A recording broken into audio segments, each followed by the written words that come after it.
میرا دل بدل دے، میرا دل بدل دے، میرا دل بدل دے، میرا دل بدل دے، میرا دل بدل دے، میرا دل بدل دے۔ بسم اللہ الرحمن الرحیم۔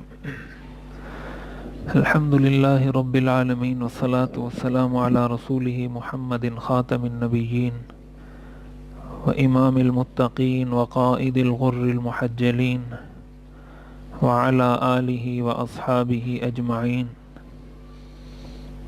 اما بعد فاعوذ باللہ من الشیطان الرجیم، بسم اللہ الرحمن الرحیم۔ فاصدع بما تؤمر واعرض عن المشرکین انا کفیناک المستہزئین الذین یجعلون مع اللہ الہا آخر فسوف یعلمون۔ صدق اللہ العظیم۔ پچھلے درس میں یہ بات عرض کی گئی تھی کہ اللہ تعالیٰ نے حضور علیہ السلام کو جو دعوت کا حکم دیا تو 4 مراحل میں حضور علیہ السلام نے دین کی دعوت کا کام کیا ہے، مرحلہ بمرحلہ، سٹیپ بائی سٹیپ، وقت کے تقاضوں کے مطابق حضور علیہ السلام نے دین کی دعوت کا کام کیا ہے۔ تو پہلے مرحلے میں جو دعوت کا انداز تھا، جو پہلا مرحلہ تھا دعوت کا، وہ تھا خفیہ دعوت، غیر اعلانیہ دعوت، اس لیے کہ یہ بالکل ایک نیا نعرہ تھا، ایک نئی چیز تھی، اور اگر علی الاعلان اس کو پہلے ہی مرحلے میں بیان کر دیا جاتا تو ظاہر ہے اس سے بہت زیادہ شدت کے ساتھ بغاوت ہوتی، بہت شدت کے ساتھ اس کا رد عمل اور ریئیکشن آتا۔ اللہ تعالیٰ نے حضور علیہ السلام کو یہی حکم فرمایا کہ ابتداءً پرسنلی، انڈیویجولی ملاقاتوں کے ذریعے، لوگوں سے رابطے کے ذریعے دین کی طرف بلائیں، باقاعدہ علی الاعلان دعوت کا حکم نہیں دیا۔ 3 سال تک، اور 3 سال کا عرصہ یہ بہت بڑا عرصہ ہوتا ہے، تو کہنے کو تو 3 سال کہنے میں تو 1 سیکنڈ لگتا ہے، لیکن 3 سال کا عرصہ گزارنے میں ایک بہت بڑا عرصہ ہے۔ اور اس 3 سال کے عرصے میں 30 سے 40 لوگ مسلمان ہوئے۔ حضور علیہ السلام کی 3 سال کی محنت، پھر آپ کے صحابہ کی محنت شامل ہوئی۔ یہ میں نے عرض کیا تھا، حضرت ابوبکر صدیق رضی اللہ تعالیٰ عنہ نے جب اسلام قبول کیا ہے تو اس کے بعد حضرت ابوبکر نے بھی اپنے دوست احباب کو دین کی دعوت دینا شروع کی۔ حضور علیہ السلام بھی اپنے خاص لوگوں کو دعوت دیتے تھے، ان لوگوں کو جن سے آپ کو کوئی نقصان پہنچنے کا اندیشہ نہیں ہوتا تھا۔ جب حضرت ابوبکر نے اسلام قبول کیا تو پھر حضرت ابوبکر صدیق رضی اللہ تعالیٰ عنہ نے بھی اپنے دوستوں کو دعوت دینا شروع کی۔ چنانچہ انہی کی دعوت پر میں نے پہلے عرض کیا تھا، حضرت عثمان ابن عفان رضی اللہ تعالیٰ عنہ، حضرت زبیر ابن عوام، حضرت عبد الرحمن ابن عوف، حضرت سعد ابن ابی وقاص، اسی طرح حضرت طلحہ ابن عبید اللہ، یہ سارے صحابہ عشرہ مبشرہ میں سے ہیں۔ خود حضرت ابوبکر صدیق عشرہ مبشرہ ان 10 صحابہ کو کہا جاتا ہے جن کو حضور نے نام لے کر جنت کی بشارت دی ہے۔ ابو بکر فی الجنہ، عمر فی الجنہ، عثمان فی الجنہ، علی فی الجنہ، عبد الرحمن بن عوف فی الجنہ، سعد بن ابی وقاص، یہ سارے وہ صحابہ ہیں جن کے نام لے کر حضور نے ان کو جنت کی بشارت دی ہے۔ تو ان 10 صحابہ کو کہا جاتا ہے عشرہ مبشرہ، وہ 10 صحابہ جن کو بشارت دی گئی، جنت کی بشارت دی گئی۔ تو ان میں سے یہ حضرات حضرت ابوبکر کی دعوت پر حضور کے پاس آئے ہیں۔ اور اس سے ایک بات بڑی اہم ہمیں سمجھنی چاہیے، وہ یہ کہ دین کا کام جب بھی کوئی بھی شخص کرتا ہے، کوئی عالم دین کرتا ہے، کوئی بھی کام جب دین کا کیا جاتا ہے تو اس کے ساتھ، دین کا کام کرنے والے کے ساتھ جو چلنے والے لوگ ہوتے ہیں ان کی بھی بہت بڑی ذمہ داری ہوتی ہے، اور وہ ذمہ داری ہمیں حضرت ابوبکر کے کردار سے سمجھ میں آتی ہے۔ وہ ذمہ داری کیا ہوتی ہے؟ وہ ذمہ داری یہ ہوتی ہے کہ وہ جو دین کا کام کرنے والا شخص ہے اس کی معاونت کی جائے، اس کی مدد کی جائے، اس کے پیغام کو آگے پہنچایا جائے۔ یہی وجہ ہے کہ علماء نے لکھا ہے حضرت ابوبکر کا اسلام ایک فرد کا اسلام نہیں تھا، وہ ایک امت کا اسلام تھا، کہ وہ دکھنے میں تو ایک شخص مسلمان ہوئے، لیکن حضرت ابوبکر سے پہلے حضرت خدیجہ بھی مسلمان ہوئی، حضرت علی بھی مسلمان ہوئے، حضرت زید بھی مسلمان ہوئے، لیکن ان کا ایمان اور ان کے ایمان کا نفع ان کی ذات کی حد تک محدود تھا۔ حضرت خدیجہ کی وجہ سے کوئی اور مسلمان نہیں ہوا، حضرت علی کے اسلام لانے کی وجہ سے کوئی اور مسلمان نہیں ہوا، لیکن جب حضرت ابوبکر نے اسلام قبول کیا ہے تو انہوں نے بہت اچھے اچھے لوگوں کو حضور کی صحبت میں لا کے بٹھایا، حضور کے پاس وہ لے کر آئے، حضور کے ہاتھ پہ انہوں نے اسلام قبول کیا اور حضور کے صحابہ میں شامل ہوئے، حضور کی جماعت، آپ کے فالوورز کی تعداد کو بڑھانے میں اپنا کردار ادا کیا۔ تو یہ بات اچھے طریقے سے یاد رکھنی چاہیے کہ یہ کام صرف کسی مولوی صاحب کا، کسی تبلیغی صاحب کا نہیں ہوتا، دین کی دعوت دینا۔ آپ کو اللہ نے اتنی سمجھ دے دی، آپ کو کچھ تھوڑی بہت سمجھ میں آ گئی، کسی عالم کی بات، کسی تبلیغی کی بات، کسی مفتی کی بات، کسی اللہ والے کی بات، ہماری یہ کوشش ہونی چاہیے کہ ہم اس کو آگے لوگوں تک پہنچائیں۔ حدیث شریف میں آتا ہے حضور علیہ الصلاۃ والسلام نے ارشاد فرمایا بلغوا عنی ولو آیا، کہ اگر ایک آیت بھی تمہیں پہنچ گئی ہے تو اس کو آگے پہنچاؤ۔ بلغوا عنی ولو آیا، اگر میری طرف سے ایک آیت بھی تمہیں پہنچی ہے تو اس کو بھی آگے پہنچاؤ۔ اور ایک حدیث میں آپ نے فرمایا نظر اللہ امرأ سمع مقالتی فوعاها فأداها كما سمع، اللہ تعالیٰ تر و تازہ رکھے اس شخص کو، اللہ تعالیٰ خوش و خرم رکھے، آباد رکھے اس شخص کو، سمع مقالتی، جس نے میری حدیث سنی، پھر اس کے بعد اس نے اس حدیث کو محفوظ کیا، یاد کیا، فَأَدَّاهَا كَمَا سَمِعَ، پھر جس طرح سنا تھا اسی طرح آگے سنا دیا، آگے اس پیغام کو پہنچا دیا۔ پھر آپ نے فرمایا رُبَّ مُبَلَّغٍ أَوْعَى لَهُ مِن سَامِعٍ، کہ بعض اوقات جس کو یہ سننے والا پیغام پہنچاتا ہے تو وہ جو تھرڈ پرسن ہے وہ زیادہ اس چیز کو سمجھ لیتا ہے، زیادہ اس چیز سے فائدہ اٹھا لیتا ہے، زیادہ اس چیز کو محفوظ کر لیتا ہے بنسبت اس شخص کے جس نے براہ راست سنا ہے۔ رب مبلغ اوعى له من سامع، ایک وہ شخص ہے جس نے براہ راست کسی سے بات سنی، کسی مفتی صاحب سے، کسی مولوی صاحب سے، کسی اللہ والے سے بات سنی، اور اس نے وہ بات سن کر آگے کسی اور کو بھی فارورڈ کر دی کہ بھائی یہ حدیث ہے، یا یہ شریعت کا مسئلہ ہے، یا یہ ایک دینی حکم ہے۔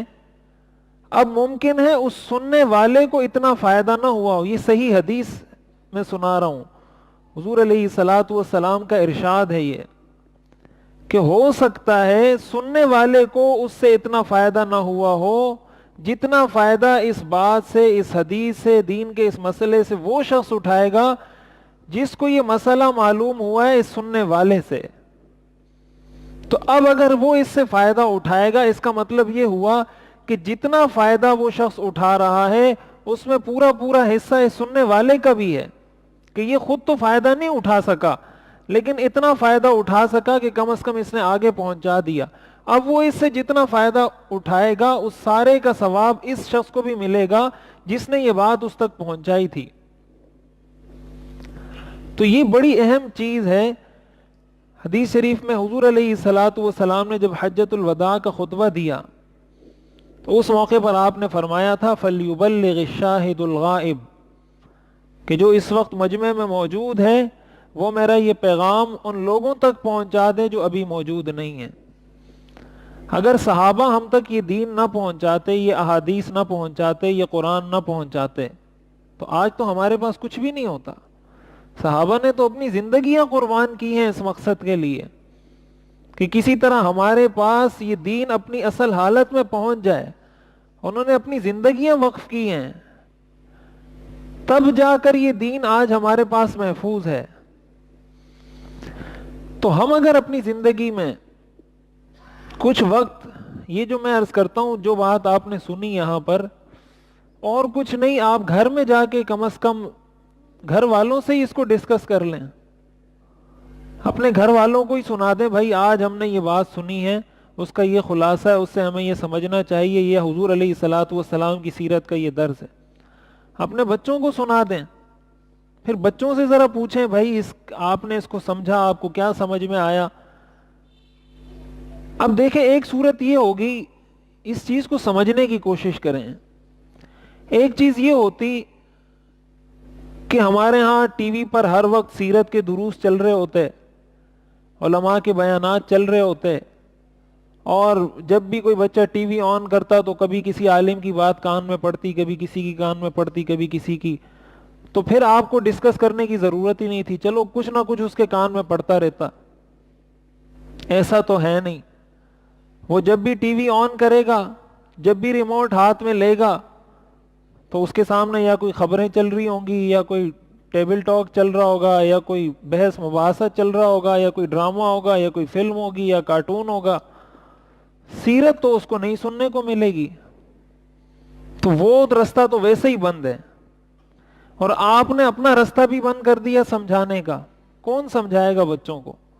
اور جب یہ چیزیں ان کے ساتھ ڈسکس نہیں ہوں گی، تو پھر ہم کیسے، ہمارے لیے یہ ممکن ہے کہ ہم حضور کو اپنا آئیڈیل تسلیم کریں؟ کیسے حضور کو اپنا رہبر رہنما تسلیم کریں؟ پتہ ہی نہیں ہے ہمیں کچھ، یہ ممکن نہیں ہے۔ اس طرح ایک نامعلوم شخصیت کو ہم اپنا رہبر تسلیم کر لیں گے؟ انسان کی نفسیات اس چیز کو نہیں مانتی۔ عقیدے کے لحاظ سے آپ نے مجبور تو کر دیا اس کو کہ آپ نے حضور کو ہی اپنا آئیڈیل بنانا ہے، ٹھیک ہے بنا لیا۔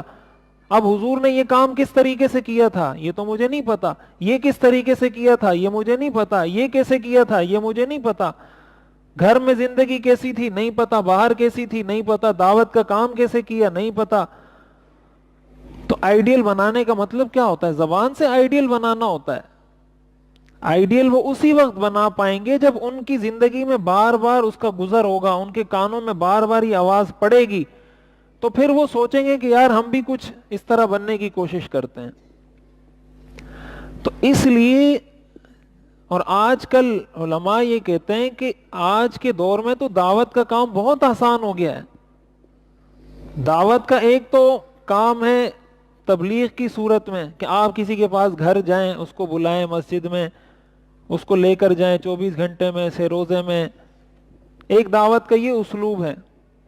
ایک دعوت کا اسلوب آج کل سوشل میڈیا کی صورت میں ہے۔ آپ کے پاس فیس بک ہے، یوٹیوب ہے، واٹس ایپ ہے، اور ٹویٹر ہے، اور پتہ نہیں کون کون سی چیزیں ہیں۔ آج کے دور میں ایک عام آدمی بھی دین کا اتنا کام کر سکتا ہے جو پچھلے دور میں اچھے اچھے علماء بھی نہیں کر سکتے تھے۔ بڑے بڑے علماء جو کام نہیں کر سکتے تھے، آج کے دور میں سوشل میڈیا کی وجہ سے ایک عام آدمی وہ کام دین کا کر سکتا ہے۔ اور وہ کام کس طریقے سے کر سکتا ہے کہ آپ اس پیغام کو اپنے دوستوں تک، مثال کے طور پہ کوئی مسئلہ ایسا ہے جو کسی وکیل سے متعلق ہے، اور آپ کا کوئی دوست وکیل ہے، اب ظاہر ہے وہ یہاں تو ہے نہیں، وہ یہاں یا اپنے کسی شہر میں ہوگا یا کسی اور ملک میں ہوگا، لیکن آپ کے پاس وہ مسئلہ پہنچ گیا کہ بھائی وکیل جو لوگ ہیں ان کو ان مسائل کا خیال رکھنا چاہیے۔ آپ نے وہ چیز اٹھا کے اس تک پہنچا دی، حالانکہ آپ کو دین کا علم نہیں تھا، لیکن آپ کو پتا چلا کہ ایک مستند جگہ سے ایک اتھینٹک چیز ہے جو قرآن اور حدیث سے ثابت ہے، اور یہ میرے اس دوست کے کام کی چیز ہے، لہٰذا میں اس کو دے دیتا ہوں۔ تو آپ اس پوسٹ سے، یہ جو میں حدیث سنا رہا تھا میں اس کی تشریح بتا رہا ہوں، اس پوسٹ سے یا اس ویڈیو سے یا اس آڈیو بیان سے آپ کو اتنا فائدہ نہیں ہوگا کہ آپ کی فیلڈ کی چیز نہیں ہے وہ، لیکن جب آپ کی جانب سے اس تک یہ پیغام پہنچے گا اس کو بہت فائدہ ملے گا اس سے، اور اس کو فائدہ پہنچانے کا ذریعہ آپ بنے ہیں۔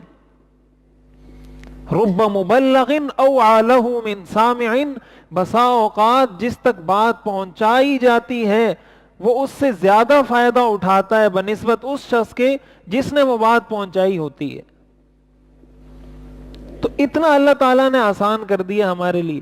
کوئی مسئلہ ہے، کوئی حدیث ہے جو کسی ڈاکٹر سے متعلق ہے، اور آپ کا کوئی دوست ہے، کوئی کزن ہے، کوئی بھائی ہے جو اس فیلڈ میں، آپ وہ حدیث یا وہ بیان یا وہ جو بھی پوسٹ ہے وہ آپ اس کو بھیج دیں، اب اس کو اپنی فیلڈ میں شریعت کی رہنمائی مل جائے گی اس سے کہ بھائی میں ایز اے ڈاکٹر یہ میری ذمہ داریاں ہیں۔ کوئی جج ہے اور جج سے متعلق کوئی حدیث، کوئی آیت، کوئی چیز آپ کو نظر آئی اور آپ کی نظر میں کوئی ایسا شخص ہے، اس کو وہ بھیج دیں۔ لیکن یہ کب ہوتا ہے؟ یہ اس وقت ہوتا ہے جب انسان کی نظر میں اس چیز کی اہمیت ہوتی ہے۔ ٹائم اس میں کچھ نہیں لگتا، آپ کو ایک چیز آگے کسی کو بھیجنے میں کتنا وقت لگے گا، لیکن یہ بھیجنے کی توفیق اس وقت ہوتی ہے جب انسان کے دل میں اس کام کی اہمیت ہوتی ہے۔ جب اہمیت نہ ہو تو مشکل کام تو کیا، آسان کام بھی انسان نہیں کر سکتا، اور جب کسی چیز کی اہمیت دل میں بیٹھ جائے تو مشکل سے مشکل کام بھی کر لیتا ہے وہ۔ حضرت ابوبکر صدیق رضی اللہ تعالیٰ عنہ کی جو کوالٹی تھی، ان کی جو خصوصیت تھی، ان کو جو اتنا بڑا مقام اسلام میں ملا ہے، اس کی بنیادی وجہ یہ ہے کہ انہوں نے آج اسلام قبول کیا اور کل اپنے ساتھ دوسرے ساتھیوں کو لے کر آئے حضور کے پاس اور کہا یہ بھی اسلام قبول کرنا چاہتے ہیں۔ ان کی وجہ سے اسلام کے درخت کو نشو و نما ملی ہے، اسلام کے درخت نے پروان چڑھا ہے، ترقی ملی ہے۔ اس لیے جو مقام حضرت ابوبکر صدیق رضی اللہ تعالیٰ عنہ کو حاصل ہے صحابہ میں، وہ کسی کو حاصل نہیں ہے۔ اس کی بنیادی وجہ یہ کہ وہ پہلے دن سے اسی کام میں لگ گئے۔ تو اس لیے ہماری یہ ذمہ داری بنتی ہے کہ ہم دین کی جو بات سنیں، دین کا جو پیغام سنیں، کوشش یہ کریں کہ متعلقہ آدمی تک، جس آدمی سے وہ مسئلہ، وہ حدیث، وہ آیت، وہ درس متعلق ہے، اس تک اس کو پہنچانے کی کوشش کریں۔ تو حضرت ابوبکر صدیق رضی اللہ تعالیٰ عنہ، حضور علیہ الصلوۃ والسلام نے جب دعوت دی تو جن صحابہ نے پہلے اسلام قبول کیا ان کو کہا جاتا ہے السابقون الاولون۔ قرآن نے اس کا تذکرہ کیا ان صحابہ کا، والسابقون الاولون من المہاجرین والانصار والذین اتبعوہم باحسان رضی اللہ عنہم ورضوا عنہ۔ اللہ نے ان کا تذکرہ کیا باقاعدہ اس اعلان کے ساتھ، رضی اللہ عنہم ورضوا عنہ، کہ وہ لوگ السابقون الاولون من المہاجرین، مہاجر صحابہ میں جنہوں نے پہلے اسلام قبول کیا، والانصار، انصار میں سے، والذین اتبعوہم باحسان، اور وہ مہاجرین اور انصار صحابہ جنہوں نے ان کے بعد اسلام قبول کیا، رضی اللہ عنہم ورضوا عنہ، اللہ ان سے راضی، وہ اللہ سے راضی۔ تو السابقون الاولون یہ صحابہ ہیں۔ تو جیسے میں نے عرض کی، حضرت خدیجہ، حضرت زید، حضرت علی، حضرت ابوبکر صدیق رضی اللہ تعالیٰ عنہ، حضرت سعد ابن ابی وقاص، یہ جب مسلمان ہوئے، ان کا مشہور واقعہ ہے، ان کی والدہ نے بھوک ہڑتال کر دی، کہا میں کھانا نہیں کھاؤں گی اور کسی چھت کا سایہ نہیں لوں گی جب تک تم دوبارہ اپنے پرانے دین پر واپس نہ آ جاؤ۔ حضرت سعد ابن ابی وقاص حضور علیہ الصلوۃ والسلام کے پاس آئے اور اپنی والدہ کی کیفیت بتائی کہ انہوں نے کہہ دیا ہے کہ میں کھانا نہیں کھاؤں گی، میں سایہ نہیں لوں گی جب تک تم دوبارہ اپنے دین پر واپس نہ آ جاؤ۔ تو قرآن کریم کی آیات نازل ہوئی اس بات پر، وَقَضَىٰ رَبُّكَ أَلَّا تَعْبُدُوا إِلَّا إِيَّاهُ وَبِالْوَالِدَيْنِ إِحْسَانًا، کہ تیرے رب کا یہ فیصلہ ہے کہ عبادت صرف ایک اللہ کی ہوگی، لیکن والدین کے ساتھ احسان کا معاملہ کرنا ہے۔ وَإِن جَاهَدَاكَ عَلَىٰ أَن تُشْرِكَ بِي مَا لَيْسَ لَكَ بِهِ عِلْمٌ فَلَا تُطِعْهُمَا، اگر والدین شرک کی دعوت دیں تو ان کی بات اس معاملے میں ماننا جائز نہیں ہے. وصاحبہما فی الدنیا معروفا، اور دنیا کے اندر ان کے ساتھ اچھے طریقے سے پیش آئیں. یہ آیات حضرت سعد بن ابی وقاص رضی اللہ تعالیٰ عنہ کے بارے میں نازل ہوئی، اور پھر یہ گئے اپنی والدہ کو بتا دیا کہ آپ کچھ بھی کر لیں، میں اسلام سے پھرنے والا نہیں ہوں. تو ان کی والدہ نے وہ بھوک ہڑتال جو بھی تھی وہ خود ختم کر دی. تو یہ بھی السابقون الاولون میں سے ہیں. اسی طرح حضرت ابو ذر غفاری رضی اللہ تعالیٰ عنہ بڑے مشہور صحابی ہیں، یہ بھی السابقون الاولون میں سے ہیں. اور ان کا واقعہ، یہ غفار ایک قبیلہ تھا، تو وہاں یہ رہتے تھے. ان کے بھائی مکہ آئے تھے، حضور علیہ الصلوۃ والسلام کے بارے میں انہوں نے کچھ سنا، جا کے اپنے بھائی کو بتایا، حضرت ابو ذر کو. تو ان کو تسلی نہیں ہوئی، انہوں نے کہا میں خود جاتا ہوں. خود یہ مکہ مکرمہ آئے کہ معلوم کریں کہ یہ کون سا دین ہے، کس چیز کی دعوت دیتے ہیں، کیا پیغام ہے. تو جب مکہ مکرمہ آئے، حضور علیہ الصلوۃ والسلام کو تلاش کرنے لگے. یہ پہچان نہیں پائے حضور علیہ الصلوۃ والسلام کو کہ کون ہیں، ان میں سے کون حضور علیہ الصلوۃ والسلام ہے. اور ظاہر ہے حضور علیہ الصلوۃ والسلام باقاعدہ دعوت دیتے بھی نہیں تھے، کوئی ایسی مجلس بھی نہیں لگاتے تھے کہ جس میں سارے آپ کے ساتھ بیٹھ جاتے ہوں.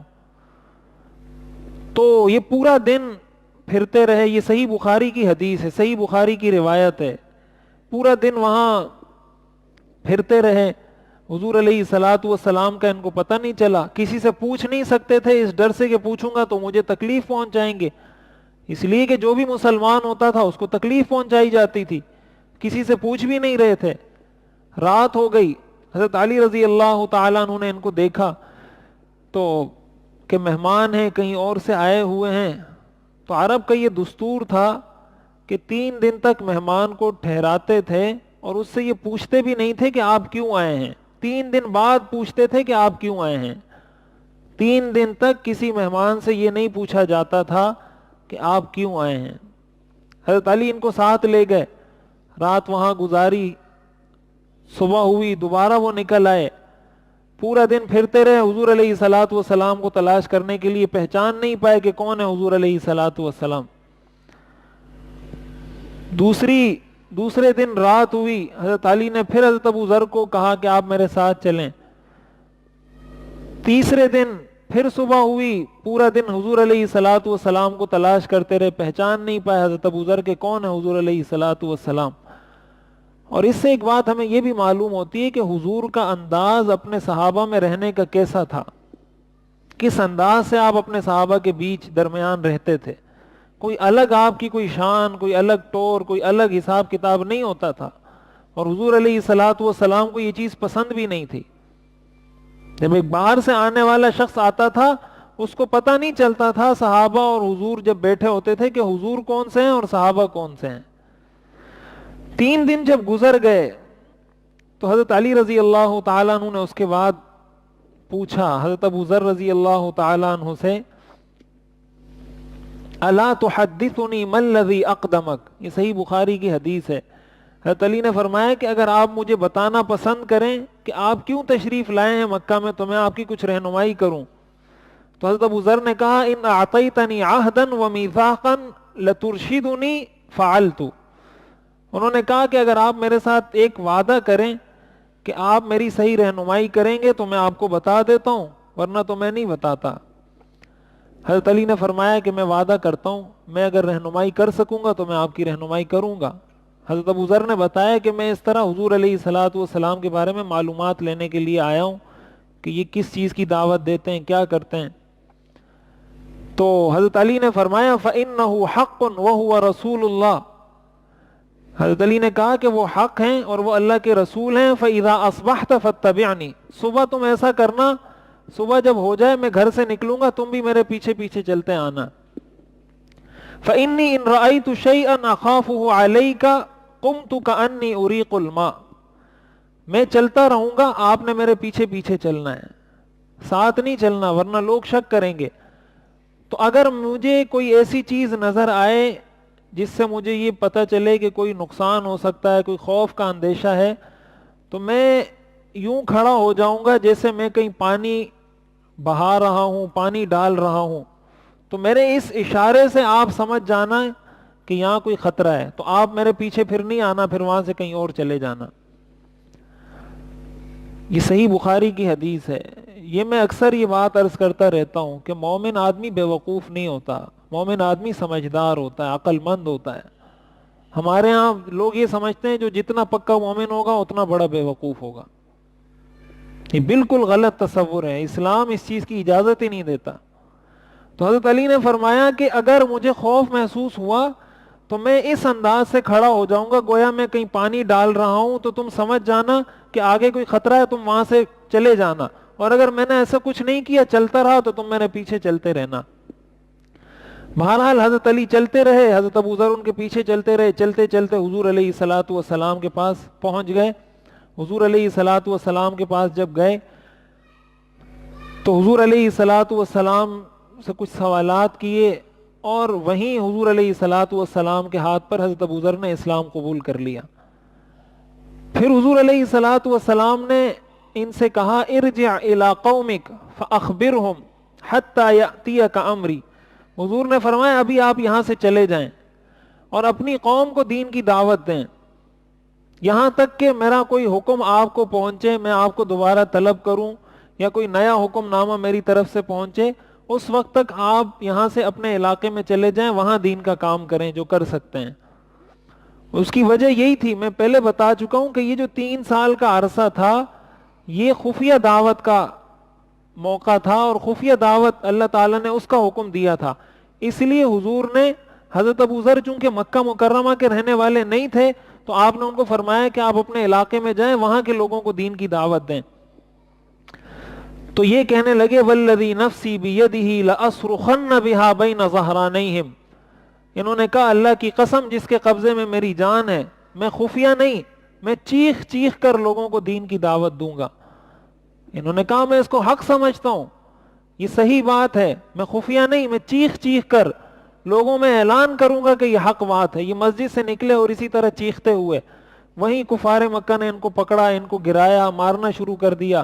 حضرت عباس آئے حضور کے جو چچا تھے، انہوں نے پھر ان کو چھڑایا، اور وہاں سے یہ پھر اپنے علاقے چلے گئے۔ تو حضرت ابو ذر غفاری رضی اللہ تعالیٰ عنہ یہ بھی السابقون الاولون صحابہ میں سے ہیں، ان صحابہ میں سے ہیں جنہوں نے بہت ابتداء میں اسلام قبول کیا ہے۔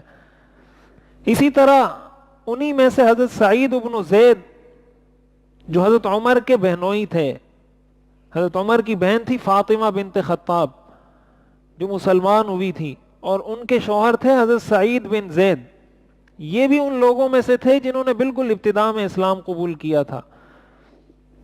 حضرت عبیدہ ابن حارث، حضرت ام الفضل لبابہ بنت الحارث، حضرت خالد بن سعید بن العاص رضی اللہ تعالیٰ عنہ، یہ بھی السابقون الاولون صحابہ میں سے ہیں جن لوگوں نے ابتداء میں اسلام، یہ جو میں بتا رہا تھا نا کہ 30 لوگوں نے اسلام قبول کیا حضور کی اس 3 سال کے عرصے میں، تو یہ ان میں سے چند صحابہ کے نام بتا رہا ہوں کہ وہ کون کون سے صحابہ تھے جنہوں نے ابتداء میں اسلام قبول کیا ہے۔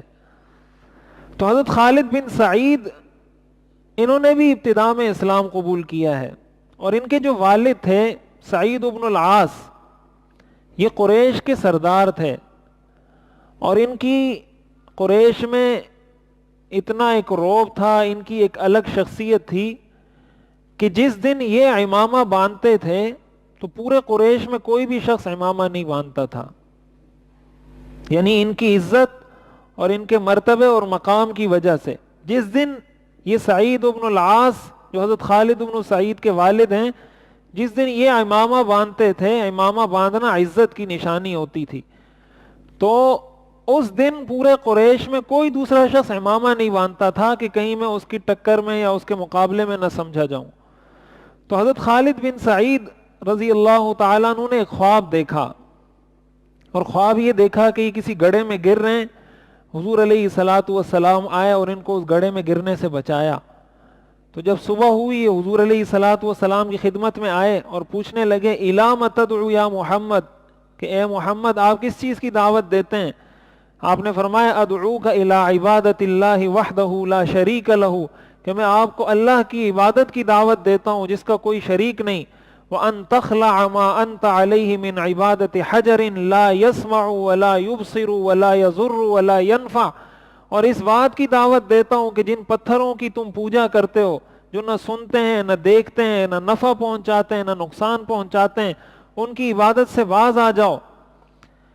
والإحسان إلى والديك، اور اس بات کی دعوت دیتا ہوں کہ اپنے والدین کے ساتھ حسن سلوک کرو. وَأَلَّا تَقْتُلَ وَلَدَكَ خَشْيَةَ الْفَقْرِ، اور فقر اور غربت کے ڈر کی وجہ سے اپنی اولاد کو قتل نہ کرو. وَأَلَّا تَقْرُبَ الْفَاحِشَةَ مَا ظَهَرَ مِنْهَا وَمَا بَطَنَ، اور کسی فحاشی کے کام کے، گناہ کے کام کے قریب مت جاؤ. وَأَلَّا تَقْتُلَ نَفْسًا حَرَّمَ اللَّهُ إِلَّا بِالْحَقِّ، اور کسی شخص کو ناحق قتل مت کرو. وَأَلَّا تَقْرُبَ مَالَ الْيَتِيمِ إِلَّا بِالَّتِي هِيَ أَحْسَنُ، کسی یتیم کے مال کو ہاتھ بھی نہ لگاؤ. حَتَّى يَبْلُغَ أَشُدَّهُ، یہاں تک کہ وہ جوان ہو جائے تو اس کا مال اس کے حوالے کر دو. وَأَن تُوفِيَ الْكَيْلَ وَالْمِيزَانَ بِالْقِسْطِ، اور یہ دعوت دیتا ہوں کہ ناپ تول پورا پورا کر کے لوگوں کو دیا کرو. وَأَن تَعْدِلَ فِي قَوْلِكَ وَلَوْ حَكَمْتَ عَلَى ذَوِي قُرْبَاكَ، اور اس بات کی دعوت دیتا ہوں کہ انصاف کے ساتھ فیصلہ کیا کرو، اگرچہ وہ فیصلہ آپ کو اپنے رشتہ داروں کے خلاف ہی کرنا پڑے. وَأَن تُوفِيَ لِمَنْ عَاهَدتَّ، اور جس سے وعدہ کیا ہو اس وعدے کو پورا کیا کرو. آپ نے فرمایا یہ وہ چیزیں ہیں جن کی میں دعوت دیتا ہوں. انہوں نے کہا اگر یہی اسلام ہے تو میں مسلمان ہوتا ہوں. تو اس طرح حضرت خالد بن سعید رضی اللہ تعالی عنہ یہ مسلمان ہوئے ہیں. اور یہ جتنی چیزیں میں نے ذکر کی، اس سے ہمیں یہ بھی پتہ چلتا ہے کہ یہ بالکل اسلام کی ابتدائی تعلیمات ہیں. وعدے کو پورا کرنا، ناپ تول میں کمی سے بچنا، ناحق قتل سے بچنا، زنا سے بچنا، فواحش منکرات سے بچنا، اولاد کو قتل کرنے سے بچنا، والدین کے ساتھ احسان کا معاملہ کرنا، یہ اسلام کی بالکل ابتدائی تعلیمات میں سے. اس لیے کہ یہ تو وہ عرصہ چل رہا ہے جس عرصے میں آپ نے باقاعدہ دعوت کا آغاز ہی نہیں کیا. اس وقت حضور علیہ الصلاۃ والسلام ان سے یہ کہہ رہے ہیں. تو یہ وہ چند صحابہ تھے جن کو السابقون الاولون کہا جاتا ہے. اور ظاہر ہے کہ یہ جتنے لوگ مسلمان ہوئے تھے یہ کوئی زبردستی کسی نے ان کو مسلمان نہیں کیا تھا، کوئی تلوار کے زور پہ کسی نے مسلمان نہیں کیا تھا. یہ بھی آج کل بڑا اعتراض کیا جاتا ہے کہ اسلام تلوار کے زور سے پھیلا ہے. اسلام تلوار کے زور سے نہیں پھیلا. اسلام جس نے بھی قبول کیا ہے اپنی مرضی سے قبول کیا ہے. کبھی اسلام اس چیز کی اجازت ہی نہیں دیتا، لا اکراہ فی الدین، کہ زبردستی آپ کسی کو مسلمان کریں، اس کی اسلام میں اجازت ہی نہیں. تو جہاں بھی جہاد کا حکم اسلام میں ہے، قتال کا حکم اسلام میں ہے، لیکن وہ اس لیے نہیں کہ زبردستی آپ کسی کو مسلمان کریں، وہ اس لیے کہ اللہ کے نظام کو آپ دنیا میں نافذ کریں. اس نظام میں کافر بھی رہے گا، اس میں مجوسی بھی رہے گا، اس میں مشرک بھی رہے گا، یہودی بھی رہے گا، عیسائی بھی رہے گا. اس کا مطلب یہ نہیں کہ زبردستی یہودی کو مسلمان بنایا جائے یا عیسائی کو مسلمان بنایا جائے. یہ ہمارے ہاں جو انڈونیشیا ہے، ملائیشیا ہے، یہ جو سارے ممالک ہیں، یہ جو سارے یہاں لوگ مسلمان ہیں، یہاں کی اکثریتی آبادی مسلم ہے. یہاں تو کوئی جنگ نہیں ہوئی، کوئی غزوہ نہیں ہوا، کوئی مسلمان فاتح یہاں جنگ کرنے کے لیے نہیں گیا. یہ سارے تو مسلمانوں کے اخلاق سے مسلمان ہوئے ہیں. کون یہاں گیا تھا انڈونیشیا میں، کون ملائیشیا میں، جزائر میں گیا تھا جنگ کرنے کے لیے، جو یہ سارے مسلمان ہیں آج. تو یہ جو صحابہ، آپ اندازہ لگائیں کہ اسلام بالکل ابتدائی لیول پر ابھی کام کر رہا ہے، تو ظاہر ہے اپنی مرضی سے ہی مسلمان ہوئے، بلکہ ان کو الٹا خطرات دوسروں کی طرف سے تھے کہ اس اسلام قبول کرنے کی وجہ سے ہمیں مشکلات کا سامنا کرنا پڑے گا. تو یہ تو وہ صحابہ تھے جو ابتدا کے اندر مسلمان ہوئے. اب اس سے ایک چیز جو ہمیں سمجھ میں آتی ہے اور جو ہماری زندگی کے اندر بڑی اہمیت رکھتی ہے اس سیرت کے اس واقعے سے یا اس پورے 3 سال کے عرصے سے، وہ ہے منصوبہ بندی، پلاننگ. کسی بھی کام کو اس کے لیے پوری پلاننگ کر کے، پورے طریقے سے سوچ سمجھ کے، اس کے لیے وقت کا تعین کر کے اس کام کو شروع کرنا اور اس منصوبے کے مطابق اس کو آگے بڑھانا. ہمارے لوگ یہ سمجھتے ہیں کہ شاید جتنا بے ترتیبی سے بد نظمی سے غلط طریقے سے کام ہوگا شاید یہی اسلام کا درس ہے. اسلام ڈسپلن کا درس دیتا ہے. یہ جو ہم نماز میں صفیں درست کرتے ہیں اس کی کیا وجہ ہے, اتنی اہمیت کیوں ہے اس بات کی؟ وجہ اس کی یہ کہ انسان کی زندگی میں صف بندی آئے, اس کی زندگی میں ڈسپلن آئے, اس کی زندگی میں نظم و ضبط آئے. قرآن کریم میں آتا ہے ان اللہ یحب الذین یقاتلون فی سبیلہ صفا کأنہم بنیان مرصوص, کہ اللہ ان لوگوں کو پسند کرتا ہے جو اس کی راہ میں صف میں کھڑے ہو کر قتال کرتے ہیں, لڑتے ہیں, گویا کہ وہ سیسا پلائی ہوئی دیوار ہو. اللہ فرماتے میں ان مجاہدین سے محبت کرتا ہوں جو صف میں ترتیب سے کھڑے ہو کر میری راہ میں قتال اور جہاد کرتے ہیں. میدان جہاد میں بھی صف بندی کا حکم ہے, نماز میں بھی صف بندی کا حکم ہے. تو یہ نظم و ضبط ہے یا یہ بدنظمی ہے؟ اسلام نے ہمیں یہی چیز سکھائی ہے. اگر اسلام میں یہ منصوبہ بندی نہ ہوتی, اسباب پر اسلام زور نہ دیتا, تو حضور علیہ الصلوۃ والسلام کو پہلے مرحلے میں حکم دے دیا جاتا کہ اعلان کر دو, آپ تو پیغمبر ہیں, آپ اعلان کر دیں سب کے سامنے دین کی دعوت کا. اس طرح نہیں کیا گیا, آپ نے اس کو خفیہ رکھا. اور ایک بات ہمیں اس سے یہ بھی سمجھ میں آتی ہے کہ جب انسان کوئی کام کرتا ہے, آپ کوئی کام کرنے جا رہے ہیں, بعض لوگوں کی عادت ہوتی ہے ہر کام اپنی ہر بات دوسروں کو بتاتے رہتے ہیں کہ میں ابھی یہ کرنے جا رہا ہوں, میں ابھی یہ کاروبار شروع کر رہا ہوں, ابھی میرے فلاں کے پاس اتنے پیسے ہیں وہ آ جائیں گے. ہر چیز دوسروں کو بتا رہے ہوتے ہیں. کوئی کام شروع کیا, اب اس کی پہلی منزل بھی طے نہیں کی ہوتی کہ پورے ملک میں, پورے دوستوں میں, سب میں ڈنڈورا پیٹ دیتے ہیں. نتیجہ کیا ہوتا ہے؟ نتیجہ یہ ہوتا ہے کہ حسد شروع ہو جاتا ہے. حدیث شریف میں آتا ہے استعینوا علی قضاء حوائجکم بالکتمان, کہ اپنی حاجتوں کے پورا کرنے میں کاموں کو چھپانے سے مدد طلب کرو, چھپا کر اللہ کی مدد طلب کرو. یعنی جب کوئی کام کرو اس کو چھپاؤ, جب ہو جائے اما بنعمت ربک فحدث, جب اللہ کی نعمت مل جائے, جب وہ منزل مل جائے, جب وہ ہدف حاصل ہو جائے, فحدث, پھر لوگوں کو بتا دیں کہ میں نے یہ کام کیا ہے. لیکن ابھی آپ نے پہلا سٹیپ لیا اور پہلا سٹیپ لیتے ہی آپ نے سب کو بتا دیا. حدیث میں یہ آتا ہے ان کل ذی نعمت محسود, ہر وہ شخص جس کو اللہ کوئی نعمت دیتا ہے اس کے ساتھ لوگ حسد کرتے ہیں. ان کل ذی نعمت محسود, ہر نعمت والا اس پر حسد کیا جاتا ہے. تو حضور علیہ الصلوۃ والسلام نے بھی جو دین کا کام کیا اس کو چھپا کر شروع کیا ہے. جب آپ اس لیول پر پہنچ گئے, 30-40 صحابہ آپ کے ساتھ ہو گئے, کچھ آپ کی ٹیم بن گئی, پھر آپ نے صفا پہاڑی پر چڑھ کر اعلان کیا کہ چلیں کوئی 30-40 بندے تو ہیں جو ہمارے اس مشن سے, اس کاز سے موافقت رکھتے ہیں. جب میں بات کروں گا تو یہ 30-40 لوگ تو مجھے سپورٹ کریں گے. اگر اس طریقے سے نہ ہوتا, اس طریقے سے خفیہ اس کو نہ رکھا جاتا, تو ظاہر حضور علیہ الصلوۃ والسلام اس صفا پہاڑی پر چڑھ کر دعوت دینے کی پوزیشن میں نہ آتے. تو اس لیے اپنی زندگی کے ہر کام میں بھی اس چیز کو سمجھنا چاہیے. آپ جو کام کر رہے ہیں اگر ایسا ہے جو بتانے کا ہے, سب کو بتا دیں. کوئی ایسی چیز ہے جو آپ کی پرسنل چیز ہے, آپ کی پرسنل ترقی سے تعلق رکھتی ہے, آپ ذاتی طور پہ کوئی اچھی جانب بڑھ رہے ہیں, کوئی اچھی منزل کی جانب بڑھ رہے ہیں, اس کو لوگوں کو بتانے کی کوئی ضرورت نہیں. اور قرآن کریم سے اس کا ثبوت ہے.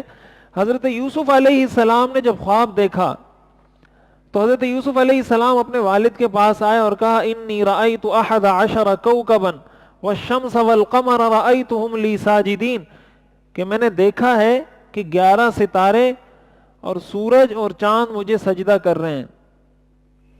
تو حضرت یوسف علیہ السلام کو والد نے کہا قال یا بنی لا تقصص رؤیاک علی اخوتک فیکیدوا لک کیدا ان الشیطان للانسان عدو مبین, کہ اے میرے بیٹے لا تقصص رؤیاک علی اخوتک, یہ خواب اپنے بھائیوں کو مت سنانا. فیکیدوا لک کیدا, اس لیے کہ اگر انہوں نے یہ خواب سن لیا تو وہ آپ کے خلاف سازشیں شروع کر دیں گے. ان الشیطان للانسان عدو مبین, اور شیطان انسان کا بڑا کھلا دشمن ہے. وہ شیطان ان کو ورغلائے گا اور ان کو سمجھ میں آ جائے گا کہ اس نے جو خواب دیکھا ہے کہ 11 لوگ سجدہ کر رہے ہیں، یہ شاید ہمیں اپنا غلام بنانا چاہتا ہے، لہٰذا وہ تمہارے خلاف سازشیں شروع کر دیں گے۔ تو ان کو منع کیا، لا تقصص رؤیاک علی اخوتک، حضرت یعقوب نے باقاعدہ منع کیا کہ یہ خواب اپنے بھائیوں کو مت سنانا۔ اس کے پیچھے کیا حکمت ہے؟ حکمت یہی تھی کہ اگر اللہ آپ کو کوئی مرتبہ دے رہا ہے، کوئی مقام دے رہا ہے، جب اللہ دے گا ساری دنیا کو پتہ چل جائے گا۔ جب اللہ وہ مرتبہ، وہ مقام، وہ منزل تک آپ کو پہنچا دے گا، ساری دنیا کو خبر ہو جائے گی، آپ پہلے سے ہی دنیا کو خبر کر دیں گے، نہ جانے آپ کو وہ منزل مرتبہ حاصل ہو یا نہ ہو۔ تو اس سے ایک سبق ہمیں یہ ملتا ہے، اپنی زندگی کے اندر اس چیز کو ہمیشہ سامنے رکھنا چاہیے۔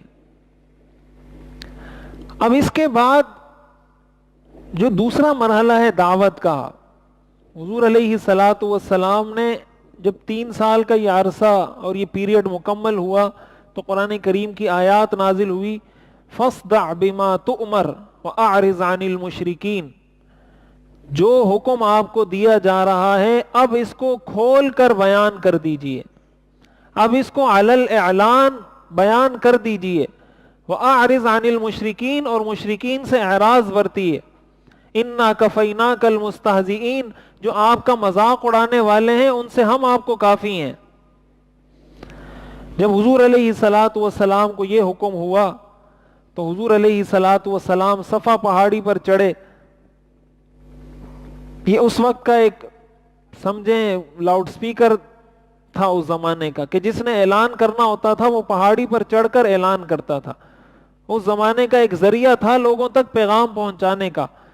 حضور علیہ الصلاۃ والسلام کو جب یہ حکم ہوا، حضور علیہ الصلاۃ والسلام صفا پہاڑی پر چڑھے اور لوگوں کو بلانے لگے، یا بنی فہر، یا بنی عدی، جو قریش کے مختلف قبائل تھے ان کے نام لے لے کر پکارنے لگے۔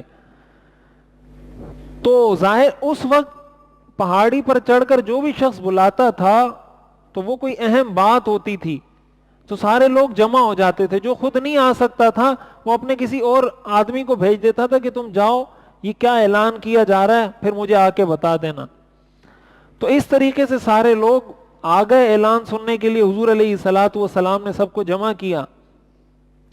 پھر آپ نے فرمایا، ارأیتم لو اخبرتکم ان خیلا بالوادی ترید ان تغیر علیکم اکنتم مصدقیہ، کہ میں تم سے ایک سوال کرتا ہوں، اگر میں تمہیں اس بات کی خبر دوں کہ اس پہاڑ کے پیچھے سے ایک دشمن کی فوج، دشمن کا لشکر تم پر حملہ کرنے کے لیے آ رہا ہے، اکنتم مصدقیہ، کیا تم میری بات کی تصدیق کرو گے؟ قالوا نعم ما جربنا علیک کذبا، انہوں نے کہا بالکل کریں گے، ہم نے کبھی آپ کو جھوٹ بولتے ہوئے دیکھا نہیں۔ قال فإنی نذیر لکم بین یدی عذاب شدید، پھر آپ نے کہا کہ پھر میں تمہیں ڈرا رہا ہوں ایک ایسے عذاب سے جو انتہائی سخت ہے، اور وہ عذاب تمہارے بالکل سامنے ہیں۔ یعنی جہنم کے عذاب کے بارے میں آپ نے فرمایا کہ میں تمہیں اس عذاب سے ڈراتا ہوں، لہٰذا اس بارے میں بھی میری تصدیق کرو، مجھے سچ جانو، میری بات کو مان لو۔ تو باقی سب لوگوں نے تو بات سن لی۔ حضور کے جو چچا تھا ابو لہب، اس نے کہا تبا لک لہذا جمعتنا، کہ تمہارا ناز ہو، معاذ اللہ، تم نے اس مقصد کے لیے ہمیں جمع کیا تھا۔ جب یہ اس نے کہا، اللہ تعالیٰ نے قرآن کریم کی یہ صورت نازل فرمائی، تبت یدا ابی لہب وتب، کہ ابو لہب کے دونوں ہاتھ ٹوٹ جائیں، وتب، اور یہ خود ہلاک ہو جائے، ما اغنا عنہ مالہ وما کسب، اس کا مال اور اس کی کمائی اس کو کوئی فائدہ نہیں پہنچا سکتی۔ حضور علیہ الصلاۃ والسلام کو اس طریقے سے اس نے بددعا دی، اللہ تعالیٰ نے فوراً اس کے رد عمل میں قرآن کریم کی آیات نازل فرمائی۔ اور ابو لہب کے 2 بیٹے تھے، عتبہ اور عتیبہ۔ حضور علیہ الصلاۃ والسلام کی جو 2 بیٹیاں تھیں، حضرت رقیہ اور حضرت ام کلثوم، یہ ابو لہب کے 2 بیٹوں کے نکاح میں تھیں۔ حضرت رقیہ عتبہ کے نکاح میں تھی، حضرت ام کلثوم یہ عتیبہ کے نکاح میں تھی۔ یہ دونوں بیٹے تھے ابو لہب کے۔ اور ابو لہب حضور کا بہت بڑا دشمن تھا، اسی لیے قرآن کریم کی آیات نازل ہوئی ہیں. جب یہ سارا قرآن کریم کی آیات نازل ہوئی تو ابو لہب نے اور اس کی جو بیوی تھی اس کا بھی قرآن میں ذکر ہے، وَامْرَأَتُهُ حَمَّالَةَ الْحَطَبِ، حکم دیا اپنے بیٹوں کو کہ بھرے مجمع میں حضور کی بیٹیوں کو طلاق دے دو. حضور کی بیٹیوں کی رخصتی نہیں ہوئی تھی، صرف نکاح ہوا تھا، اور حضرت خدیجہ کو یہ رشتہ پسند بھی نہیں تھا، لیکن ابو طالب چونکہ آپ کے سرپرست ہیں انہوں نے یہ رشتہ کروایا تھا، اس لیے حضرت خدیجہ بھی خاموش تھی، حضور علیہ الصلاۃ والسلام بھی خاموش تھے. تو جب یہ معاملہ ہوا انہوں نے آ کر علی الاعلان حضور علیہ الصلاۃ والسلام کی بیٹیوں کو بھری مجلس میں طلاق دے دی کہ ہم حضور کی بیٹیوں کو طلاق دیتے ہیں. اس سے حضور علیہ الصلاۃ والسلام کو بہت صدمہ پہنچا تھا. حضور علیہ الصلاۃ والسلام نے ان کو بد دعا دی تھی اور اس بد دعا کی وجہ سے یہ دونوں پھر ہلاک ہوئے، وہ میں تفصیل انشاءاللہ آگے عرض کر دوں گا. تو حضور علیہ الصلاۃ والسلام کی بیٹیوں کو جو طلاق ہوئی وہ اسی بات کی وجہ سے کہ حضور نے دین کی دعوت دی تو آپ کی دونوں بیٹیوں کو طلاق ہو گئی. اور انہی دونوں بیٹیوں سے پھر حضرت عثمان رضی اللہ تعالیٰ عنہ نے نکاح کیا تھا، حضرت رقیہ سے اور حضرت ام کلثوم سے. اور یہ واحد وہ شخصیت ہیں جن کو تمام انبیاء میں اور تمام انبیاء کے ساتھیوں اور صحابہ میں یہ فضیلت حاصل ہے کہ کسی پیغمبر کی دو بیٹیاں ان کے نکاح میں رہی ہوں. یہ فضیلت سوائے حضرت عثمان کے کسی کو حاصل نہیں ہے کہ ان کے نکاح میں ایک پیغمبر کی اور پھر حضور علیہ الصلاۃ والسلام کی دو بیٹیاں رہیں. اسی لیے حضرت عثمان کو ذو النورین کہا جاتا ہے. ذو النورین کا مطلب ہوتا ہے دو نوروں والا. تو حضور کی دو بیٹیاں ان کے نکاح میں تھی اور حضور نے فرمایا تھا کہ اگر میری 40 بیٹیاں ہوتی تو میں ایک ایک کر کے حضرت عثمان کے نکاح میں دے دیتا. اتنا وہ ایک اچھے داماد کی حیثیت سے حضرت عثمان نے زندگی گزاری تھی کہ حضور علیہ الصلاۃ والسلام ان کے بارے میں یہ فرماتے تھے. اب حضور علیہ الصلاۃ والسلام نے جب یہ دعوت دی اس کے بعد قرآن کریم کی یہ آیات نازل ہوئی وَأَنذِرْ عَشِيرَتَكَ الْأَقْرَبِينَ کہ اپنے قریبی رشتہ داروں کو بھی دین کی دعوت دیں، اپنے قریبی رشتہ داروں کو بھی آگ سے ڈرائیں، جہنم کے عذاب سے ڈرائیں. حضور علیہ الصلاۃ والسلام نے اپنے قریبی رشتہ داروں کو جمع کیا، جتنے قریش کے مختلف قبائل تھے سب قبائل کے سرداروں کو جمع کر کے ان کے کھانے کی دعوت کی. حضرت علی فرماتے مجھے حضور نے حکم دیا کہ جا کے کچھ اناج لے کر آئیں، تھوڑا سا گوشت لے کر آئیں، ایک پیالے میں دودھ لے کر آئیں. تو اس طریقے سے حضور علیہ الصلاۃ والسلام نے 2-3 دن ان کی دعوت کی اور پھر حضور علیہ الصلاۃ والسلام نے ایک ایک قبیلے کے سردار کو مخاطب کر کے کہا کہ میں تمہیں اس بات کی دعوت دے رہا ہوں. حدیث میں آتا ہے، یہ صحیح بخاری اور صحیح مسلم کی حدیث ہے، حضور علیہ الصلاۃ والسلام نے فرمایا یا بنی کعب، بنو کعب یہ قریش کا ایک قبیلہ تھا، انقذوا انفسکم من النار، اپنے آپ کو جہنم کی آگ سے بچاؤ. پھر کہا یا بنی مرہ ابن کعب انقذوا انفسکم من النار، اے بنی مرہ یہ بھی ایک قبیلہ تھا، اپنے آپ کو جہنم کی آگ سے بچاؤ. پھر فرمایا یا بنی عبد شمس انقذوا انفسکم من النار، اے بنو عبد شمس اپنے آپ کو جہنم کی آگ سے بچاؤ. پھر فرمایا یا بنی عبد مناف، اے بنو عبد مناف اپنے آپ کو جہنم کی آگ سے بچاؤ. پھر فرمایا یا بنو عبد المطلب، اے بنو عبد المطلب انقذوا انفسکم من النار، اپنے آپ کو جہنم کی آگ سے بچاؤ. پھر فرمایا یا فاطمہ، اے فاطمہ انقذی نفسک من النار، اپنے آپ کو جہنم کے عذاب سے بچاؤ. فإنی لا املک لکم من اللہ شیئا، اس لیے کہ قیامت کے دن میں تمہیں کوئی فائدہ نہیں پہنچا سکتا، غیر ان لکم رحما سأبلھا ببلالھا، یہ الگ بات ہے کہ دنیا میں میری تمہارے ساتھ رشتہ داری ہے، اس رشتہ داری کو میں نبھاتا رہوں گا، لیکن قیامت کے دن یہ رشتہ داری تمہارے کسی کام نہیں آئے گی. تو یہ آیات جب نازل ہوئی حضور علیہ الصلاۃ والسلام نے ایک ایک قبیلے کو جا کر دعوت دی، نام لے لے کر دعوت دی تاکہ قرآن کریم کی اس آیت پر اور اس حکم پر عمل کر سکیں. اور یوں حضور علیہ الصلاۃ والسلام نے اپنی یہ ذمہ داری بھی پوری کی. اب یہاں جو اہم بات ہے، اہم پوائنٹ ہے وہ یہ کہ 3 سال تک حضور نے خفیہ دعوت دی، کوئی پریشانی حضور کو نہیں ہوئی، کوئی خاص بہت زیادہ پریشانی کا سامنا نہیں کرنا پڑا. لیکن جیسے ہی حضور نے جا کے صفا پہاڑی پر اعلان کیا ہے دین کی دعوت کا, تو کفار کی جانب سے ایذا کا, تکلیف کا, استہزاء کا سلسلہ شروع ہو گیا. اور وہ کس کس طرح تکلیف دیتے تھے وہ میں انشاءاللہ اگلے درس میں ذکر کروں گا. لیکن عرض میں یہ کرنا چاہتا ہوں یہاں پر, یہ ایک اہم پوائنٹ ہے جو آج کے زمانے میں بھی جس سے ہمیں سامنا ہوتا ہے, وہ یہی ہوتا ہے. لوگ کہتے ہیں بھائی آپ کو دین پر عمل کرنا ہے تو آپ خود عمل کریں, آپ کو جو بات سمجھ میں آتی ہے اس پہ عمل کریں. یہ آپ ممبر پہ بیٹھ کے لوگوں کو یہ ساری چیزیں کیوں بتاتے ہیں؟ یہ صحیح ہے, یہ غلط ہے, یہ جائز ہے, یہ ناجائز ہے, یہ حرام ہے, یہ گناہ ہے, یہ حلال ہے, یہ حرام ہے. جب تک انسان اپنی ذاتی زندگی میں عمل کر رہا ہوتا ہے کوئی کسی کو نہیں روکتا. جب اس کو بیان کیا جاتا ہے, حق کو بیان کیا جاتا ہے, صحیح بات کو بیان کیا جاتا ہے, اس سے پھر تکلیف ہوتی ہے ان لوگوں کو جو اس حق کو پھیلتا ہوا نہیں دیکھنا چاہتے. اس سے پھر تکلیف ہوتی ہے, اور تکلیف کے نتیجے میں پھر وہ نقصان پہنچانے کی کوشش کرتے ہیں, اور وہ نقصان جو پہنچایا جاتا ہے اس کی پھر مختلف صورتیں ہوتی ہیں.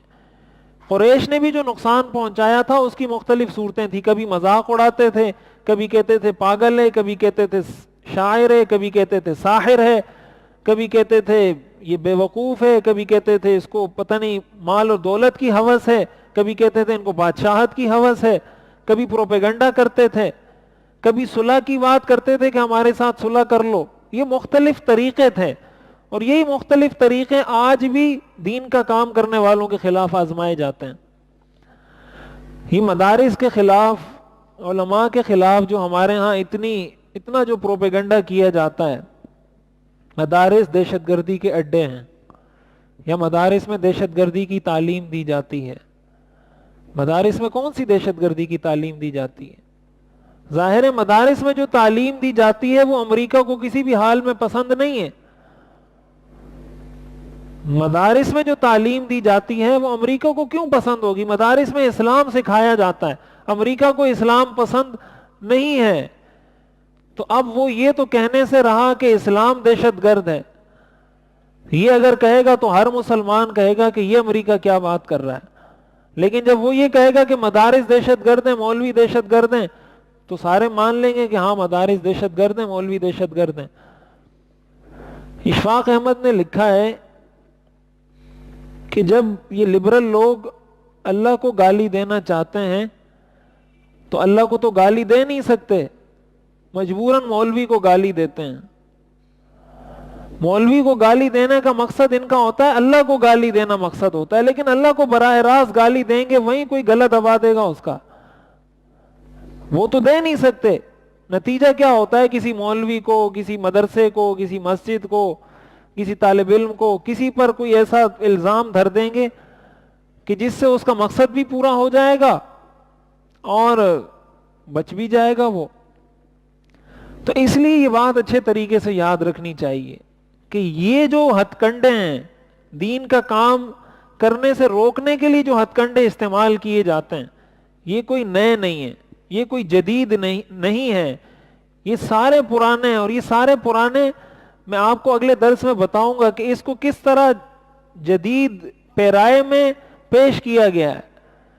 وہی پرانے نعرے, وہی پرانے تانے, وہی پرانی باتیں آج ریپیٹ کی جا رہی ہیں. جو باتیں مشرکین مکہ کی جانب سے کی جاتی تھی, وہی باتیں آج مسلمانوں کے خلاف امریکہ بھی بولتا ہے, وہی باتیں مسلمانوں کے خلاف اسرائیل بھی بولتا ہے. لیکن ہمارے مسلمان چونکہ سیرت اور تاریخ سے ناواقف ہیں تو وہ پھر ان کی باتوں کو سچ سمجھنے لگ جاتے ہیں. وہ سمجھتے ہیں کہ شاید یہ آج کوئی نیا کام ہوا ہے, اب تک ایسا کچھ نہیں تھا, اب تک دین بڑا ایسے اچھا نرم سا تھا, اب ان مولویوں نے آ کے کچھ سخت کر دیا ہے. لیکن جب آپ کو یہ پتا چلے گا کہ حضور پر کس طرح اٹیک ہوئے ہیں, حضور کے صحابہ پر کس طرح اٹیک ہوئے ہیں, پھر حضور نے اس کا دفاع کیسے کیا ہے, صحابہ نے اس کا دفاع کیسے کیا ہے, تو پھر انسان کو پتا چلتا ہے کہ صرف الفاظ نئے ہیں, چیزیں ساری پرانی ہیں. تو اس لیے دین کا کام کرنے والوں کے لیے چیزیں کوئی معنی نہیں رکھتی. یہ چیزیں ان کو اپنے کسی کام سے روک نہیں سکتی. حضور علیہ الصلوۃ والسلام کو ستایا گیا, صحابہ کو ستایا گیا, تو علماء انبیاء کے وارث ہیں, علماء کو بھی ستایا جائے گا, علماء کو بھی گالیاں دی جائیں گی, علماء کو بھی تانے دیے جائیں گے. یہ سب کچھ ظاہر ہے, وراثت ملی ہے تو وراثت ساری چیزوں میں ملے گی. یہ ساری چیزیں ان کو پتہ ہوتی ہیں جو اس میدان میں آتا ہے. تو اس لیے اس کو میں تفصیل سے انشاءاللہ آگے ذکر کروں گا. اب یہاں ایک دو دروس جو ہمیں اس سے حاصل ہوتے ہیں اس کو ذکر کرتا ہوں تاکہ ہم اپنی بات سمیٹیں. پہلی بات, جو یہ دوسرا مرحلہ دعوت کا شروع ہوا نبوت کے چوتھے سال میں کہ آپ نے صفا پہاڑی پر چڑھ کر دعوت دی, تو اس سے علماء نے لکھا ہے, ہمیں ایک چیز یہ معلوم ہوتی ہے کہ شریعت انسان سے یہ مطالبہ کرتی ہے کہ پہلے اپنے آپ کو ٹھیک کرو, اس کے بعد یہ مطالبہ کرتی ہے کہ اپنے گھر والوں کو, اپنے خاندان کو ٹھیک کرو, اس کے بعد یہ مطالبہ کرتی ہے کہ اور لوگوں کو بھی دین کی دعوت دو, اور لوگوں کو بھی ٹھیک کرنے کی کوشش کرو. قرآن کریم میں آتا ہے علیکم انفسکم, اپنے آپ اپنی فکر کرو, قو انفسکم واہلیکم نارا, اپنے آپ کو اور اپنے گھر والوں کو جہنم کے عذاب سے بچاؤ. تو پہلا سٹیپ جو ہمارے کرنے کا, یہ حضور نے اپنے ایک ایک قبیلے کے سردار کو جمع کر کر کے دعوت دی. تو ہم نے بھی کوشش یہ کرنی ہے کہ ہم اپنے بچوں کی تو کم از کم صحیح تربیت کر لیں, اپنے بچوں کو تو جمع کر کے بلائیں, بیٹا نماز پڑھیں. قرآن کریم میں آتا ہے وَأْمُرْ أَهْلَكَ بِالصَّلَاةِ, اپنے گھر والوں کو نماز کا حکم دیں. اب قرآن کہہ رہا ہے وَأْمُرْ أَهْلَكَ, اپنے اہل کو, اپنے گھر والوں کو حکم دیں نماز کا. وَاسْطَبِرْ عَلَيْهَا, اور خود بھی نماز کی پابندی کریں. مطلب یہ ہے نماز ایک مثال ہے, ہر اچھے کام کا حکم دیں, ہر برے کام سے ان کو روکیں. تو آغاز انسان کو کوشش کرنی چاہیے کہ اپنے آپ کو ٹھیک کرے. انسان جب اپنے آپ کو ٹھیک کرتا ہے پھر اس کی بات میں وزن بھی پیدا ہوتا ہے, اس کی بات میں پھر اثر بھی پیدا ہوتا ہے. ایک ہوتا ہے زبان سے دعوت دینا, ایک ہوتا ہے کردار سے دعوت دینا. تو جو دعوت کردار سے دی جاتی ہے وہ بہت مضبوط ہوتی ہے, بہت مؤثر ہوتی ہے بنسبت اس دعوت کے جو زبان سے دی جاتی ہے. تو اپنے آپ کو ٹھیک کرنے کی کوشش کی جائے, اپنے گھر والوں کو, اور یہ مستقل ایک ڈیوٹی ہو. مستقل, جیسے آپ کی یہ ڈیوٹی ہے کہ آپ اپنے جاب پہ جاتے ہیں, دکان پہ جاتے ہیں, یہ اپنے ذہن میں بٹھا لیں یہ میری مستقل ڈیوٹی ہے, یہ میں نے کرنا ہے. اور انسان کی زندگی کے لیے سب سے بہترین اور بڑی کامیابی یہ ہے کہ وہ اپنی اولاد کی صحیح تربیت کر لے, چاہے پیسہ اس کے پاس کم ہو یا زیادہ ہو, گاڑی ہو یا نہ ہو, مکان اپنا ہو یا کرائے کا ہو. اگر آپ اپنے بچوں کی صحیح تربیت کر لیتے ہیں آپ دنیا کے کامیاب ترین انسان ہیں. اور اگر آپ اپنے بچوں کی تربیت نہیں کر سکے, سب کچھ ان کو اگر دے دیا ہے, آپ کامیاب نہیں ہو سکتے, آپ ناکام ہی رہیں گے. تو یہ فکر ہم اپنے اندر پیدا کرنے کی کوشش کریں. اس طرح بے غم زندگی نہ گزاریں کہ بچہ جو بھی کر رہا ہے کرتا رہے, بیٹی جو کر رہی ہے کرتی رہے, بیوی جو کر رہی ہے کرتی رہے. ایسے اگر آزاد زندگی گزاریں گے, نو ٹینشن زندگی گزاریں گے, تو ہم تربیت نہیں کر پائیں گے. جب تربیت نہیں کر پائیں گے تو حضور کی سیرت پر عمل نہیں کر پائیں گے. یہ حضور کی سیرت ہے کہ ہم حضور کی سیرت کو اپناتے ہوئے اپنے آپ کو بھی ٹھیک کریں, اپنے گھرانے کو بھی ٹھیک کریں, پھر معاشرے کے اندر بھی دین کا پیغام پہنچائیں. دوسری چیز جو ہمیں معلوم ہوتی ہے وہ یہ کہ حضور علیہ الصلوۃ والسلام نے جب ان کو دعوت دی دین کی, تو یہ آگے سے ان کا ایک ہی جواب ہوتا تھا کہ ما سمعنا بہذا فی آبائنا الاولین, ہم نے اپنے آباء و اجداد سے کبھی یہ بات نہیں سنی. ہمارے سارے بڑے انہی بتوں کو پوجتے تھے, ہمارے باپ دادا انہی کی عبادت کرتے تھے. آج آپ ایک نیا دین لے کر آئے ہیں اور آپ کہتے ہیں کہ وہ تمہارے سارے آباء و اجداد بے وقوف تھے اور وہ سارے غلط تھے, وہ سارے باطل پر تھے, وہ سارے ناحق تھے, اور ہم ٹھیک ہیں. تو آپ ہمارے والدین کو, ہمارے آباء و اجداد کو, سب کو آپ نے بے وقوف قرار دے دیا, سب کو غلط قرار دے دیا. تو یہ ہمارے لیے کیسے ممکن ہے کہ ہم اپنے آباء و اجداد کے بارے میں یہ کہتے ہیں کہ وہ سارے غلط تھے. سب سے بڑی رکاوٹ ان کے لیے یہ چیز تھی کہ ہم اس بات کو اس لیے تسلیم نہیں کر سکتے کہ ہمارے آباء و اجداد نے ایسا نہیں کیا. اس کو کہا جاتا ہے غلط کام میں، غلط نظریے میں، غلط عقیدے میں کسی کی تقلید کرنا. آپ کو اگر وراثت میں کوئی غلط بات ملی ہے، موروثی طور پر آپ کو کوئی غلط بات، غلط نظریہ، غلط عقیدہ، غلط کردار، غلط عمل ملا ہے، آپ کو اللہ نے عقل دی ہے، یہ فیصلہ آپ نے کرنا ہوگا. ٹھیک ہے وہ آپ کے والد ہیں، وہ ٹھیک ہے آپ کے والد ہیں، وہ اچھے آدمی ہیں، اچھے آدمی ہوں گے. ان کا یہ کام اگر غلط ہے تو آپ کو یہ کہنا پڑے گا کہ میرے والد بہت اچھے آدمی ہیں، لیکن ان کا یہ کام غلط ہے.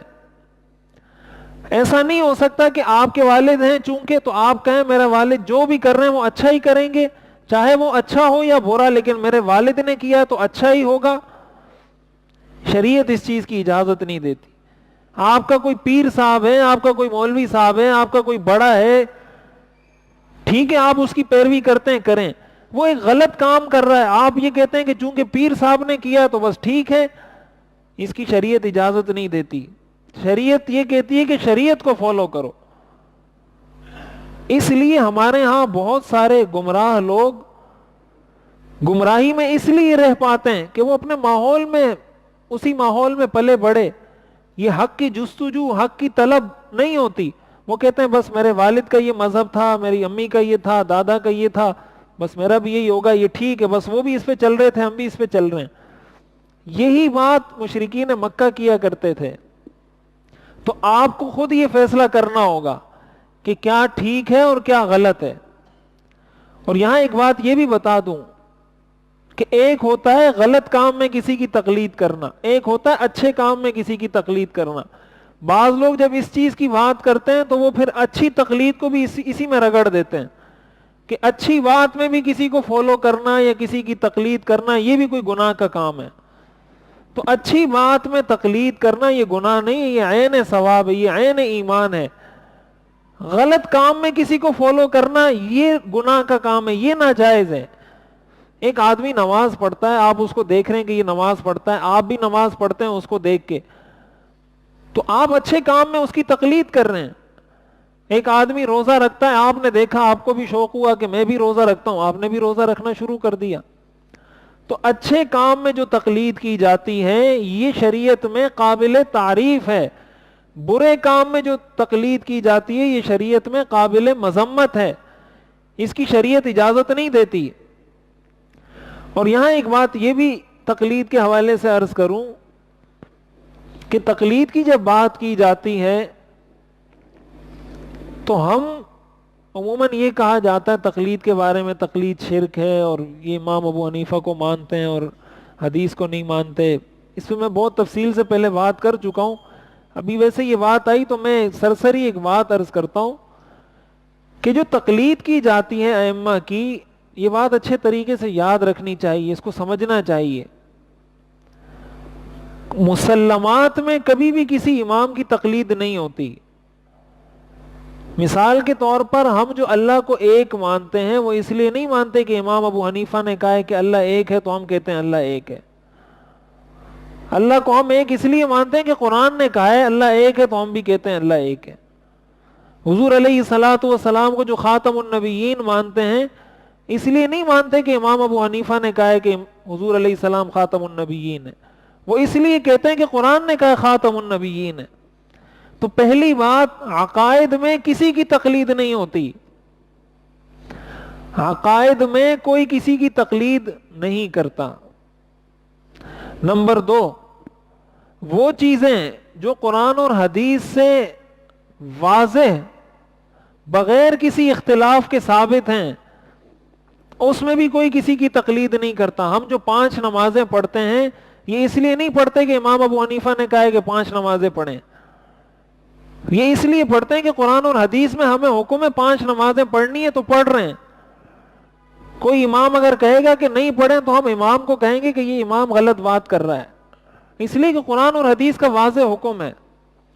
تو پہلی بات، عقائد میں کبھی کسی کی تقلید نہیں ہوتی. عقائد قرآن اور حدیث سے براہ راست ثابت ہیں. اسی طرح شریعت کے وہ احکام جن میں قرآن اور حدیث کی عبارتوں میں کوئی اختلاف نہیں ہے، کوئی ٹکراؤ بظاہر نہیں ہے، تعارض نہیں ہے، اس میں بھی کوئی کسی کو فالو نہیں کرتا، کسی کی تقلید نہیں کرتا۔ تقلید جو کی جاتی ہے وہ صرف ایک جگہ پہ کی جاتی ہے، اور وہ جگہ، وہ پوائنٹ وہ ہوتا ہے جب کسی مسئلے کے اندر اس معنی کی بھی حدیث ہے۔ ایک حدیث سے معلوم ہوتا ہے مثال کے طور پر کہ حضور علیہ الصلوۃ والسلام ہاتھ کانوں تک اٹھاتے تھے، دوسری حدیث سے معلوم ہوتا ہے حضور علیہ الصلوۃ والسلام ہاتھ کندھوں تک اٹھاتے تھے۔ دونوں حدیثیں ہیں، دونوں صحیح ہیں، اب اختلاف ہو گیا۔ اب اختلاف جب ہو جاتا ہے، یہ بات اچھے طریقے سے سمجھیں کہ جو تقلید کی جاتی ہے وہ کتنی لمیٹڈ اور کتنی محدود چیزوں میں ہے، صرف ان چیزوں میں کی جاتی ہے جن میں احادیث بظاہر ہمیں نظر آتی ہیں کہ یہ حدیث اس حدیث سے ٹکرا رہی ہے، اس حدیث کا اس حدیث کے ساتھ تعارض آ رہا ہے۔ تو پھر کیا ہوتا ہے؟ پھر یہ ہوتا ہے کہ ایک امام کہتے ہیں کہ یہ حدیث، اس حدیث پر عمل کرنا زیادہ بہتر ہے، دوسرے امام کہتے ہیں اس حدیث پر عمل کرنا زیادہ بہتر ہے، تو اس امام کے جو مقلد ہوتے ہیں وہ اس حدیث پر عمل کر لیتے ہیں، اس امام کے جو مقلد ہوتے ہیں وہ اس حدیث پر عمل کر لیتے ہیں۔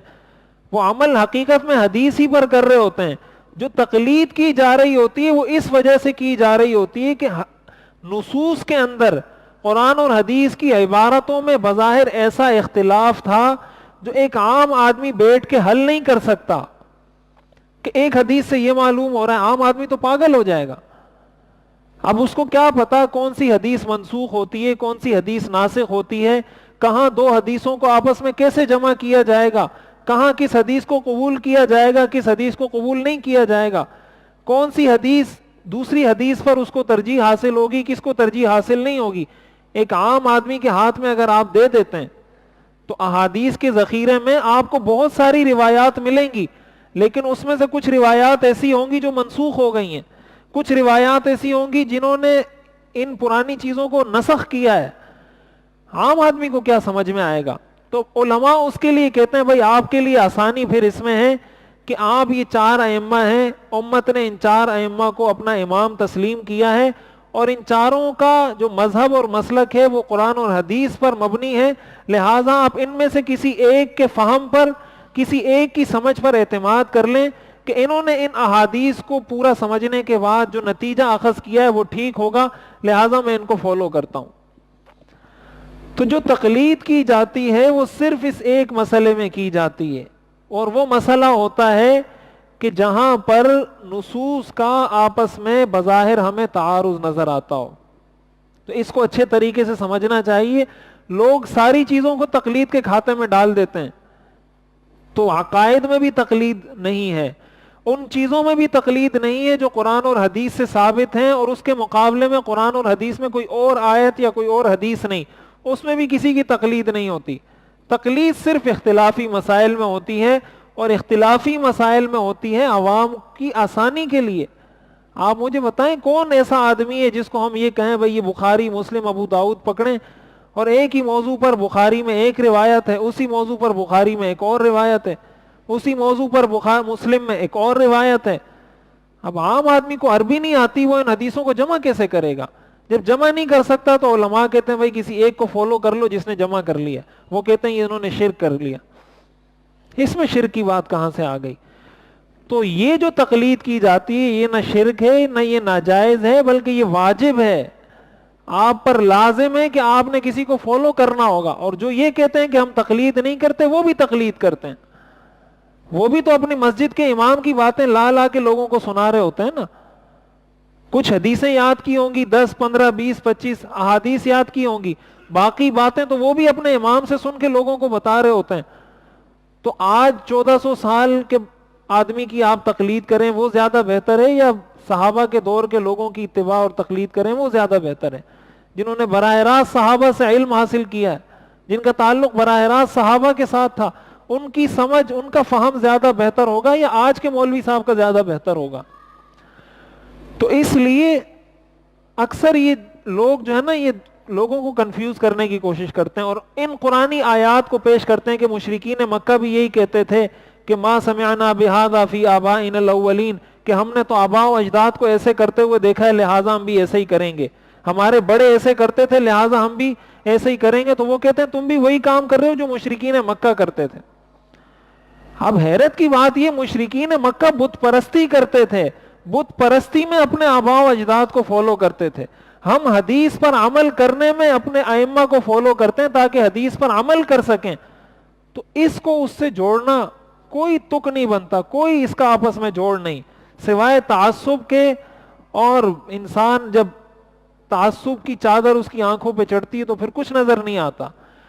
تو اس لیے اس چیز کو شرک کہنا یا ناجائز کہنا یہ بالکل غلط ہے، اور کسی بھی طرح شریعت اس چیز کی اجازت نہیں دیتی۔ اللہ تعالی ہمیں سمجھنے اور عمل کرنے کی توفیق عطا فرمائے۔ وآخر دعوانا ان الحمدللہ رب العالمین۔ الحمدللہ رب العالمین، والصلاة والسلام علی رسولہ محمد وآلہ واصحابہ اجمعین۔ ربنا آتنا فی الدنیا حسنہ وفی الآخرۃ حسنہ وقنا عذاب النار۔ صلی اللہ تعالی علی خیر خلقہ محمد وآلہ واصحابہ اجمعین، آمین برحمتک یا ارحم۔